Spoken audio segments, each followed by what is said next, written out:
Nessa noite eu quero deixar uma palavra no teu coração. E eu tenho visto um liberar de Deus nas nossas vidas. Eu tenho visto esse mover de Deus na nossa história. E estamos vivendo um novo tempo, uma nova história na nossa nação. Eu acredito nesse novo tempo. Eu acredito nessa nova história da nação brasileira. Eu acredito numa nova história, em um novo tempo que a igreja passa a viver. Eu acredito que a igreja tem muito mais para realizar. Eu acredito que a igreja não está paralisada como alguns dizem. A igreja paralisou. Não, a igreja não paralisou. Eu acredito que na nossa vida pessoal muitas coisas ainda podem acontecer. Esse novo tempo vai depender muito do nosso entendimento, da nossa vontade, do nosso querer. Nesse período desse novo tempo precisamos viver alguns reajustes. Precisamos reajustar algumas coisas nas ideias. Algumas ideias que nós precisamos ajustar. Outras, umas ideias que nós precisamos deixar de tê-las. Outras, precisamos reajustar o comportamento. Posso ouvir um amém, gente? Comportamento é fundamental para um novo tempo, para uma nova história. Se você quer uma nova caminhada, você precisa ter um novo comportamento. Essa semana eu estava vendo uma reportagem de uma empresa que estava para contratar algumas pessoas para o seu quadro de funcionários. E quando eles fizeram lá a avaliação, puxaram o Facebook de alguns candidatos. Ali já cortaram a vaga para aquele camarada, ele já não servia mais. Vagas para essa empresa, pessoas que tinham comportamento não adequado, nem no Facebook, fotos, algumas postagens, algumas falas, alguns dizeres, algumas críticas. Então, nesse novo tempo, nós precisamos reajustar o nosso comportamento. Se nós não reajustarmos esse comportamento, pode ter certeza, o maior prejudicado seremos nós. Precisamos reajustar as nossas amizades. Existem amizades que estão nos levando para o fim do poço. Existem amizades que são interesseiras. Existem amizades que são falsas. E nós precisamos então, nesse novo tempo, reajustar as nossas amizades. Bem, precisamos também reajustar as nossas alianças. Com quem nós estamos fazendo alianças? Com quem nós estamos caminhando? Com quem nós estamos andando? Quem nós estamos colocando dentro da nossa casa? Quem nós estamos levando para tomar um café com a gente dentro da minha casa, dentro da sua casa? Quem é essas pessoas? Alianças. Precisamos reajustar essas alianças. Bem, e precisamos reajustar também os nossos ministérios, porque nós não estamos falando apenas lá de fora, estamos falando daqui de dentro. Quantos ministérios precisam ser reajustados?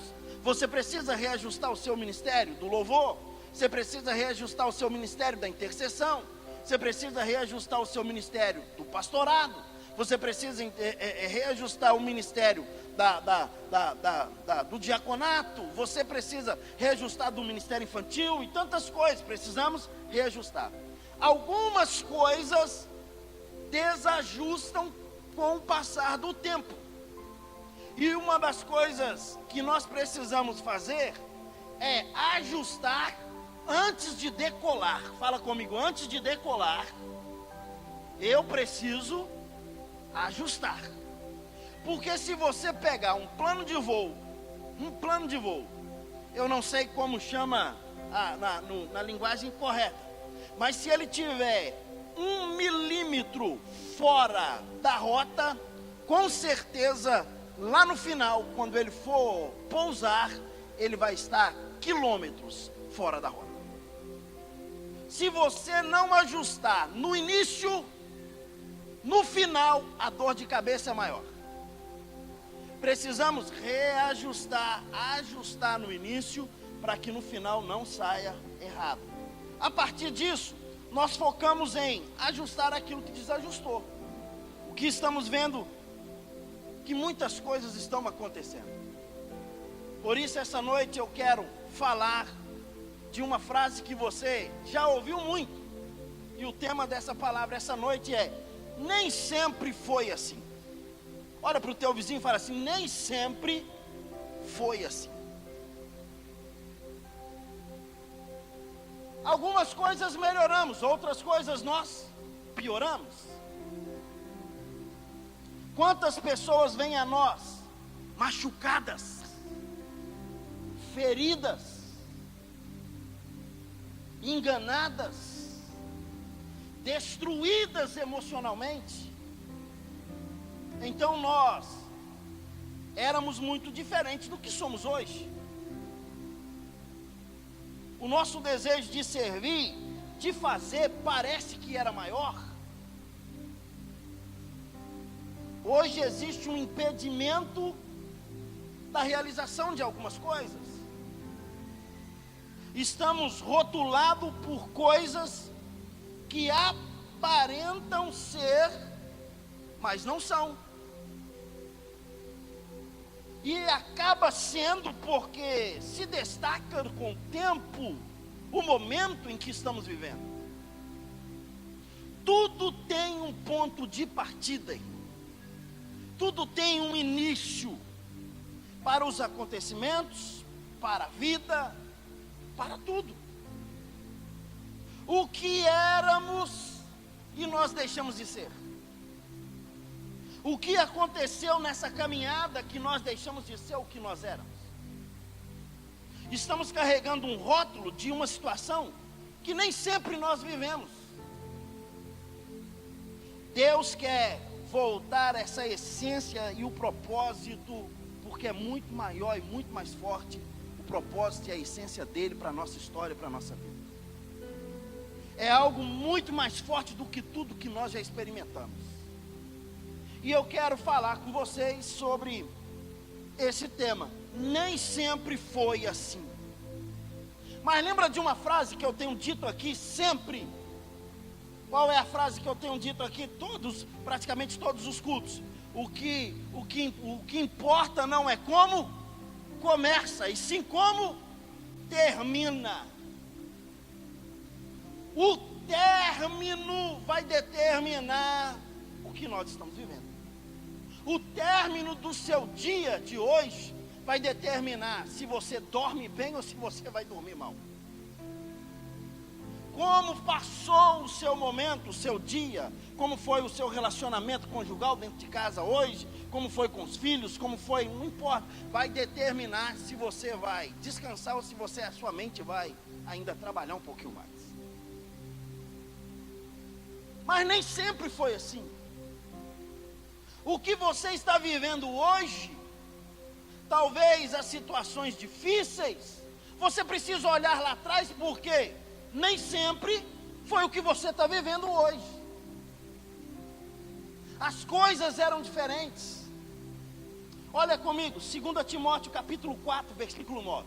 Procura vir ter comigo depressa, porque Demas, tendo amado o presente século, me abandonou e foi para Tessalônica. Crescente foi para a Galácia, Tito para Dalmácia. Paulo chega a pedir a Timóteo que ele viesse depressa. Paulo diz assim: venha ter comigo depressa. Por quê? Porque a coisa não está fácil, Timóteo. Demas me abandonou. Ele amou o presente século. Ele preferiu as coisas desse mundo. Ele preferiu as coisas terrenas. E me abandonou, Timóteo. Então venha depressa, porque está difícil. Aí eu pergunto: quantas pessoas não nos abandonam? Quantas pessoas não abandonam a gente na nossa caminhada? Quantas pessoas estão do nosso lado dando tapinha nas costas e dizendo, estamos juntos? Mas na hora das coisas mais difíceis, ele ama o presente século e ele pula fora e deixa a gente sozinho. Quantas pessoas nos abandonam e nos ferem? Quantas situações já nos vivemos, situações diversas. Quantas guerras e lutas que entramos e nem sempre essas guerras e lutas são nossas. Por que Paulo está ligando, mandando uma carta para Timóteo e dizendo, Timóteo, vem depressa. Timóteo está entrando numa guerra, numa peleja, para ir depressa. Por quê? Porque alguns homens abandonou a Paulo. Demas ficou marcado por esse abandono, porque abandonou o amor, porque amou mais o presente século, amou mais o mundo. Qualquer pessoa que você pergunta, estudiosa da Bíblia, você pergunta, Demas, ele vai dizer, é aquele que amou mais o mundo e abandonou a obra e a vontade de Deus. Bem, qual é o tema da palavra essa noite, irmão? Nem sempre foi assim. Vamos para a Bíblia? Colossenses capítulo 4, versículo 14. Saúda-vos Lucas, o médico amado, e também Demas. Demas tinha uma história. Demas não é só esse cara que ficou marcado porque abandonou e porque desistiu da caminhada, porque amou o presente século. Demas tinha uma história. O final dele foi abandonar, mas ele tinha uma caminhada. Paulo vai escrever a Filemon, capítulo 1, versículo 21, e ele diz, certo, como estou da tua obediência, eu te escrevo, sabendo que farás mais do que tenho pedido. E ao mesmo tempo prepara-me também pousada, pois espero que, por vossas orações, vos sereis restituído. Saúda Epáfras, prisioneiro comigo em Cristo Jesus, Marcos, Aristarco, Demas e Lucas, meus cooperadores. Fala comigo, nem sempre foi assim. Mas como que foi o fim da história de Demas? O cara que abandonou a obra, o cara que abandonou as coisas de Deus, o cara que deixou Paulo na mão, o cara que fugiu, o cara que correu, mas nem sempre foi assim. Quem era Demas? Cooperador. Quem era Demas? Alguém que estava realizando alguma coisa. Demas estava junto, Demas estava preparado, Demas estava pronto, Demas estava ajudando em todas as áreas da igreja, Demas estava correndo de um lado por outro. E o que aconteceu nessa caminhada que Demas desistiu de tudo? O que acontece na nossa caminhada que algumas vezes nós desistimos? As pressões, as dificuldades. Demas cooperava. A igreja nem sempre foi assim, irmão. Precisamos entender que a gente precisa voltar ao amor ao próximo. A gente precisa cuidar de vidas. A gente precisa reativar o nosso ministério. A gente precisa reacender a chama ardente no nosso coração. A gente precisa andar com quem? Com quem tem vontade de vencer.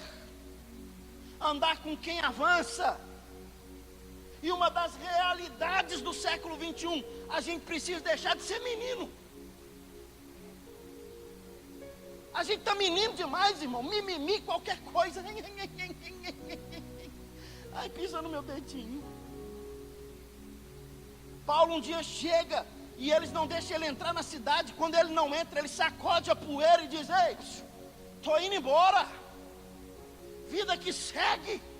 Irmão, nem sempre foi assim. A gente pode melhorar, irmão. A gente era mais crente. A gente orava mais. A gente buscava mais.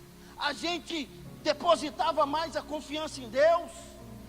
Quando alguma coisa acontecia, a gente ia para o culto de oração orar. Não íamos para Facebook afrontar ninguém. Gente, o que eu tenho visto de gente afrontando no Facebook.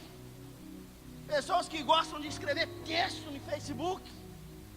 Gente, pelo amor de Deus, Facebook não foi feito para desabafar. Está com algum problema, irmão? Senta cara a cara, olho no olho, desabafa, conversa, resolve. Estamos vivendo uma geração daquela brincadeira, lembra aquela brincadeira nossa de criança? Belém, Belém, nunca mais estou de bem. Tem crente assim, irmão. Tem crente que senta numa ponta onde a Valéria está e o outro senta do lado de lá, porque não pode se encontrar no corredor. O sangue de Jesus tem poder. Qual é o céu que vai essas pessoas? Mas nem sempre foi assim. Teve momentos de cooperação, teve momentos de estar junto, teve momento de avançar, teve momento de caminhar, teve momento de alegria, teve momento de prazer. Ei, irmão, o que eu quero deixar para você essa noite é: nós estamos precisando voltar a esse tempo, filho. Estamos precisando voltar a esse tempo da comunhão, esse tempo do amor, esse tempo da compaixão, esse tempo de estarmos juntos, esse tempo de dividirmos conversas, dividirmos ideias, compartilhar o pão. Nem sempre foi assim com Demas. Demas era cooperador. Sabe o que mais machucou o coração de Paulo? Foi que Demas resolveu sair e o abandonou. Sabe o que mais machuca?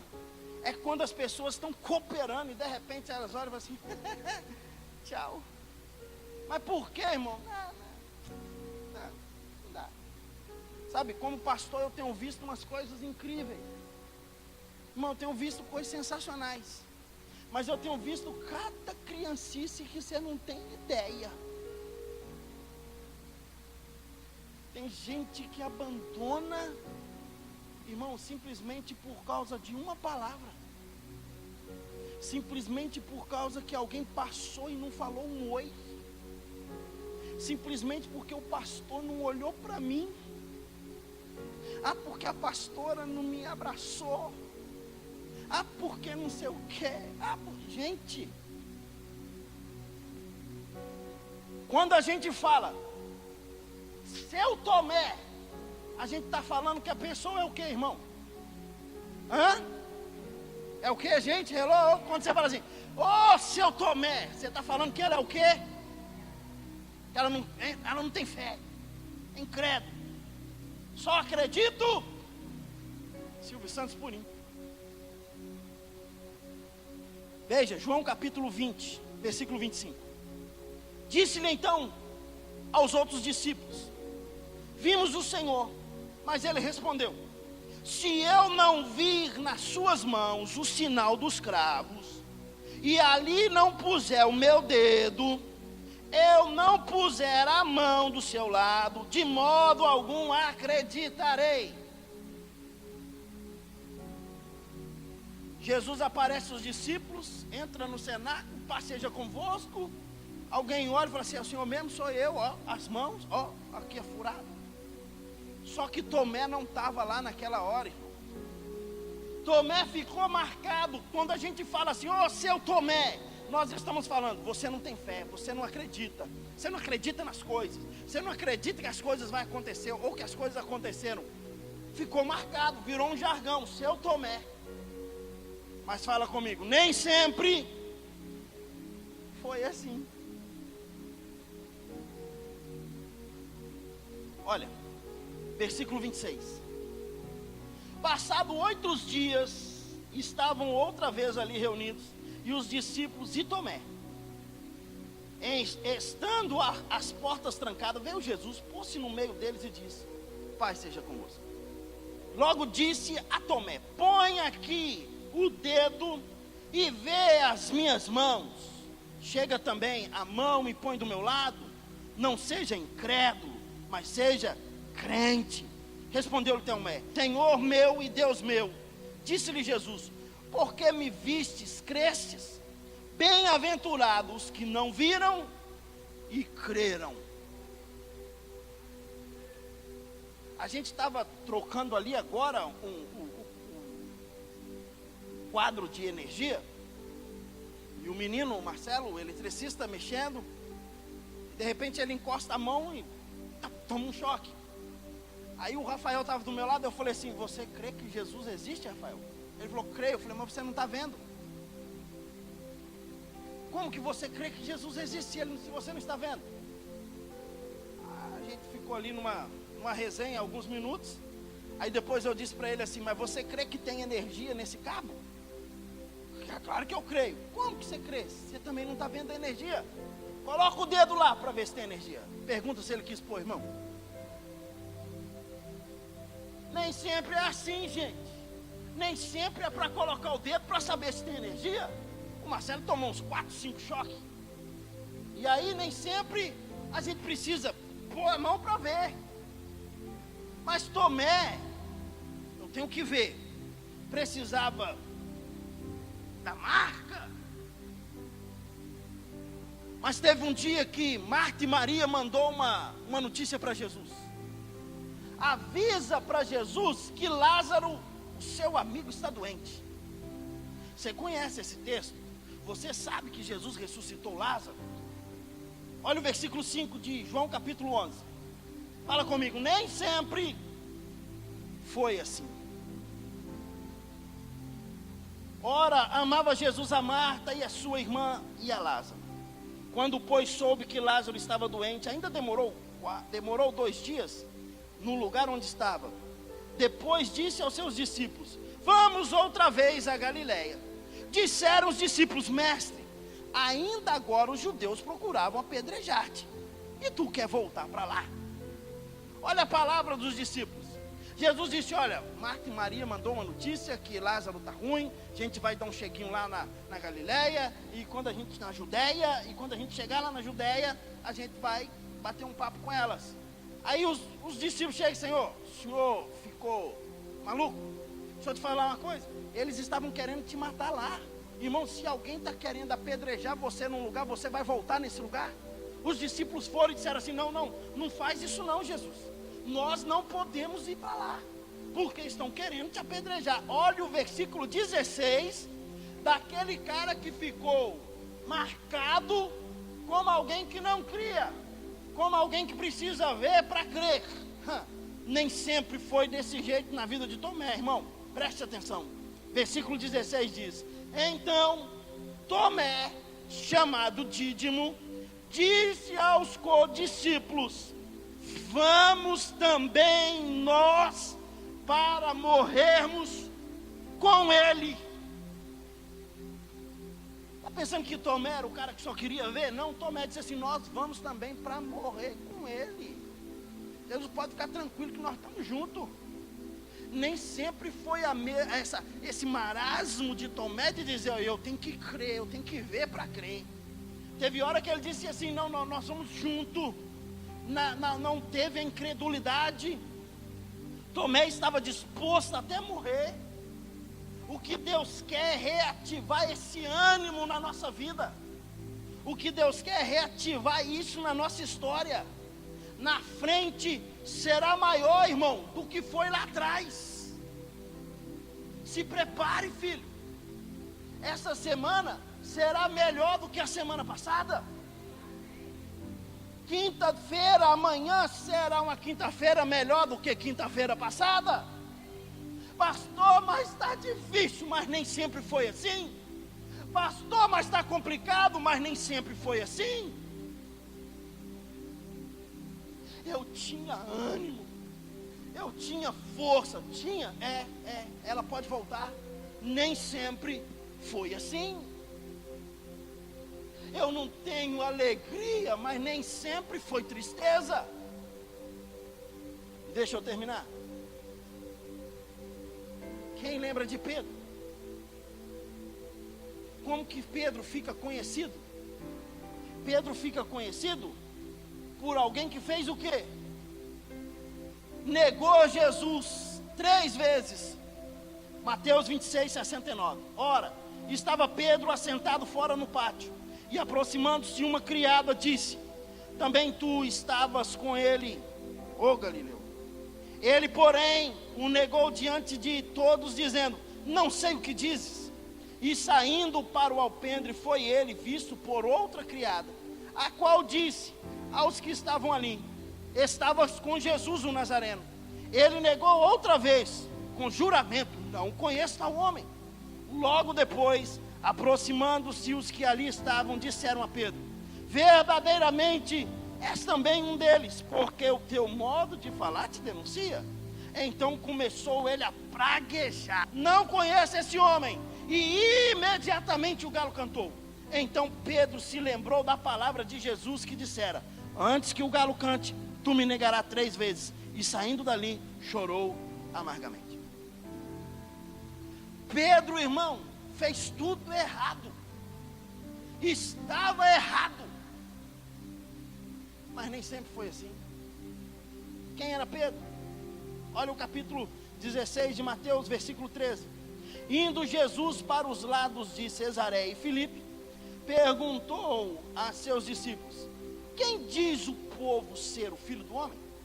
E eles responderam: uns dizem João Batista, outros Elias, e outros Jeremias, e outros profetas. Mas vós, continuou ele, quem dizeis que eu sou? Respondeu Simão Pedro: tu és o Cristo, o Filho do Deus vivo. Então Jesus lhe afirmou: bem-aventurado és, Simão Barjonas, porque não foi carne nem sangue que te revelaram, mas meu Pai que estás nos céus. Também eu te digo que tu és Pedro, sobre essa pedra edificarei a minha igreja, e as portas do inferno não prevalecerão contra ela. Dar-te-ei as chaves do reino dos céus, e o que ligares na terra terá sido ligado nos céus, e o que desligares na terra terá sido desligado nos céus. Então advertiu os discípulos de que ninguém dissessem ser ele o Cristo. Jesus olha para Pedro e diz: ó Pedro, porque você disse que eu sou o Cristo, sobre esse Cristo, sobre essa pedra eu edificarei a minha igreja. Mas se prepara, Pedro. Se prepara, Pedro, porque você vai fazer uma diferença nessa igreja. Jesus está dizendo: Pedro, se prepara, porque você vai fazer uma total diferença. Irmão, nem sempre foi a negação, nem sempre Pedro negou. Agora olha, capítulo 14, versículo 25, diz assim: na 4ª vigília da noite, Jesus foi ter com eles, andando por sobre o mar. E os discípulos, ao verem andando sobre as águas, ficaram aterrados e exclamaram: é o fantasma! E tomados de medo, gritaram. O medo nos faz parar, o medo nos afunda. Os discípulos agora estão com medo. Medo de quê, irmão? Medo do fantasma. Mas só que era fantasma não, era quem? Era Jesus. Mas Jesus imediatamente lhe disse: tem de bom ânimo, sou eu, não temas. Respondeu Pedro: se és tu, manda eu ir ter contigo andando por cima das águas. Quero ver. Jesus falou com ele assim: vem, Pedro. Pedro desceu do barco, meu irmão, e começou a andar. Jesus é o objetivo, meu irmão. Se você quer, vem. Se você está afim, caminha comigo. Quer vir? Nega a si mesmo, toma a sua cruz, siga-me, vem comigo. Jesus é o objetivo. Jesus não tem meio termo. Jesus não tem, vou pensar, eu vou dar uma olhadinha para ver se o seu peso é compatível com a água para você pisar. Espera que eu vou dar uma olhada. Não, Jesus diz: vem. Pedro foi. Pedro caminhou sobre as águas. Nem sempre negou. Olha o que diz João capítulo 13, versículo 5. Depois deitou água na bacia e passou a lavar os pés dos discípulos e a enxugar-lhes com a toalha que estava cingindo. Aproximando-se, pois, de Simão Pedro, e esse lhe disse: Senhor, tu me lavas os pés a mim? Respondeu-lhe Jesus: o que faço não sabes agora, mas compreenderás depois. Pedro falou assim: Senhor, tu vai lavar meu pé? Não, eu não posso aceitar o Senhor lavar meu pé, de maneira nenhuma.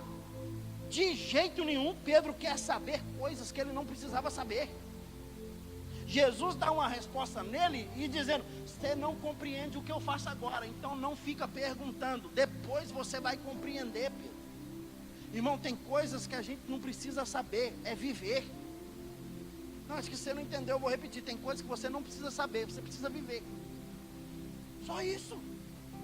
Tem coisas sobre Deus que eu não preciso saber, irmão. Eu preciso mergulhar nele e viver nele. Pronto, acabou. Disse-lhe Pedro: nunca lavarás os meus pés. Ó, que cara macho. Jesus olhou para ele: tá bom, Pedro, se você não quer que eu lave os seus pés, eu não lavo.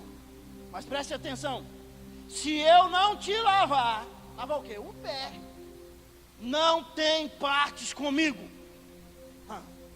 Pedro olhou e disse assim: Senhor, faz o favor, não somente os pés, lava os meus pés, mas também as minhas mãos, mas também a minha cabeça. Senhor, lava-me por completo. Lava tudo, Senhor. Senhor, vai lavando, vai esfregando tudo que precisa esfregar. Nem sempre Pedro negou. No dia de Pentecostes, quando ele recebe o Espírito Santo, ele sai para fora e na primeira pregação ele ganha 3.000 almas para Cristo. Na segunda pregação ele ganha quase 5.000 almas. Nem sempre foi a negação. Fala comigo, nem sempre foi assim. As coisas podem mudar, irmão. Pastor, estou desanimado, mas nem sempre foi assim. Você pode ter ânimo. Pastor, estou triste, mas nem sempre foi assim. Você pode ter alegria. Pastor, meu casamento está de mal a pior, mas nem sempre foi assim. Pode melhorar. Pastor, mas o senhor não sabe, eu não sei mesmo, mas nem sempre foi assim. Pode ter uma melhora. Ei, irmão, o que eu quero dizer para você essa noite: tem horas que você só vai entender o que Deus está fazendo quando você fizer o que Ele determina para você fazer. Salmo de número 126, o texto diz que eu preciso sair lançando a semente, chorando.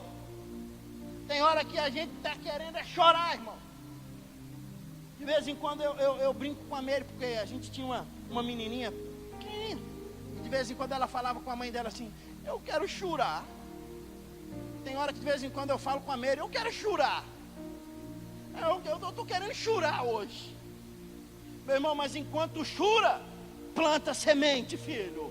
Planta semente, irmão. Enquanto você está chorando, vai lançando a semente no solo. Sabe por quê? Porque na hora da fertilidade, na hora certa, você vai voltar colhendo os seus feixes, o seu fruto. Sabe por quê? Porque nem sempre foi choro.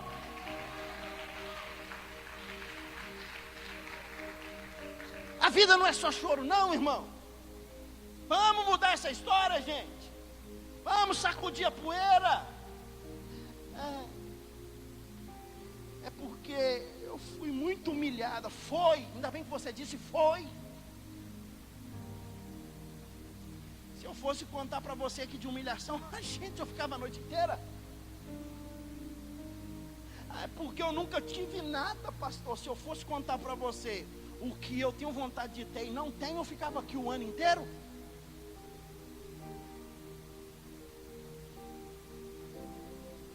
Nem sempre, irmão. Nem sempre. Já teve dias de eu ter que ir para casa e eu tinha uma pequena empresa, e eu ter que ir para casa com dinheiro no bolso e entregar para a Meire e dizer para ela: compra uma marmita, divide a marmita comigo e com você, e como você come um pouquinho, você divide a sua com a Natália. Já passei por isso. Já teve dia de eu chegar em casa e ela destampar a panela e falar: tá vendo isso aqui? E eu olhar e falar: que cheirinho bom, macarrão de letrinha. E ela dizer: só tem isso, e amanhã não tem mais nada para fazer. E eu olhar para aquele monte de letrinha, olhar para esse barrigão e dizer: esse alfabeto não vai encher essa barriga. Mas deixa eu te falar uma coisa, nem sempre foi assim. Já teve dia de uma muqueca abençoada, irmão. Já teve dia de um churrasco.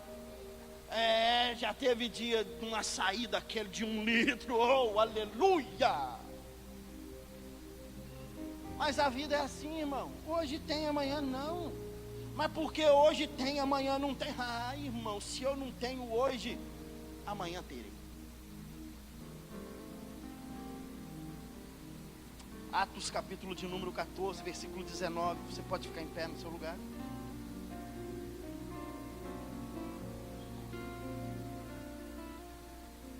Olha o que diz: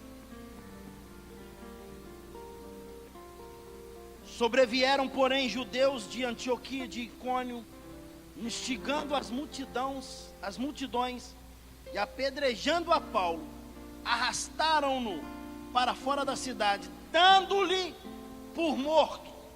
Rodeando-o, porém, os discípulos, levantou-se e entrou na cidade.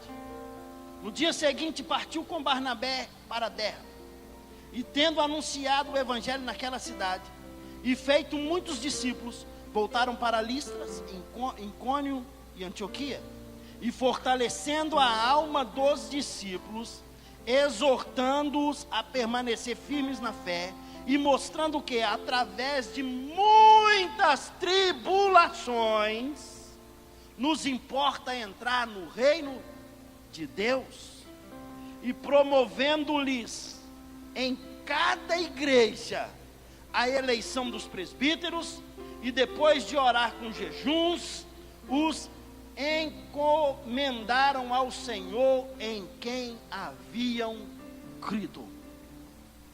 Sabe o que Paulo faz? Eles pegam Paulo, dão uma surra nele, ele se finge de morto para não morrer, leva ele para fora, joga lá fora. Quando aqueles homens vão embora, os discípulos estão em sua volta. Paulo levanta: não estava morto. Nem sempre foi assim. Estou morto não, estou vivinho da Silva. Paulo levanta e vai fazer o que, irmão? Ele tomou uma surra porque estava pregando o evangelho. Ele apanhou, foi quase morto porque estava dedicando a sua vida. E quando ele levanta, ele continua fazendo a mesma coisa que ele estava fazendo antes. Não desista do que você está fazendo. Não desista do que você está realizando. Pode ser que te jogue na prisão, pode ser que te jogue na masmorra, pode ser que te açoitam, pode ser que tentam destruir você. Ei, não desista. Continua firme. Continua fazendo o que Jesus determinou. Paulo estava fazendo. Olha o que ele fez: fortalecendo a alma dos discípulos. Irmão, tem uma palavra de vida para alguém, tem uma palavra de ousadia para alguém, dizer: olha, vai dar certo, irmão, creia, a gente está junto, vamos orar, vamos caminhar, vai avançar, creia, meu irmão. Nem sempre foi assim, nem sempre foi desse jeito. Não, nós vamos avançar, nós vamos vencer isso. Ei, não desiste não, filho. E mostrando que através de muitas tribulações, fala comigo, através das tribulações. Não, fala forte, fala, através das tribulações, eu vou ser vitorioso. Quantos vitoriosos eu tenho aqui? Adore ao Senhor essa noite então, meu irmão.